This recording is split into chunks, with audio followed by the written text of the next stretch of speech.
আসসালামু আলাইকুম। আমার নাম মুসা আব্বাস। আমি উদয়ন স্কুল ক্লাস 7-এ পড়ি। আমি ড্রিমার্স একাডেমির ট্র্যাকগুলো সব কমপ্লিট করেছি। এই ট্র্যাকগুলোতে ছিল Python, HTML, web designing, IT robotics ইত্যাদি। আমি কোডিং করা শুরু করেছি আমার একটা ফ্রেন্ডের সাথে। সে আমাকে লিঙ্ক দিয়েছে ড্রিমার্স একাডেমির ওয়েবসাইটের এবং আমি আমার নাম ফিল আপ করে এসব ফিল আপ করেছি। এখন আমাকে একটা ট্রায়াল ক্লাস করেছে। আমি ট্রায়াল ক্লাস করার পর একদিন আমার ক্লাস করেছি। ক্লাস করার প্রথম দিন অনেক ভালো লেগেছে। আমাদের পাইথন শিখিয়েছে আমাদের ইয়াসির আহমেদ স্যার। আমি কোডিং করে আমার নিজের ওয়েবসাইট বানিয়েছি। তারপর আমি আইওটি রোবোটিক্স করে ব্লাইন্ড স্টিক বানিয়েছি, রিমোট কন্ট্রোল গাড়ি বানিয়েছি, সেন্সর দিয়ে অনেক বিভিন্ন কাজ করেছে। আমার আসলে ড্রিমার্স একাডেমিতে খুবই ভালো লাগে।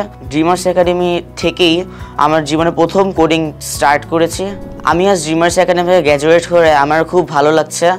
আমি গ্র্যাজুয়েশন করে আমি সার্টিফিকেট পেয়েছি, ক্রেস্ট পেয়েছি ইত্যাদি। আমার খুব ভালো লাগছে এসব পেয়ে। আমি চাই আমার বন্ধুরা আমার মতো কোডিং সুপারস্টার হোক, ড্রিমার্স একাডেমিতে যোগ দেয়। Thank you.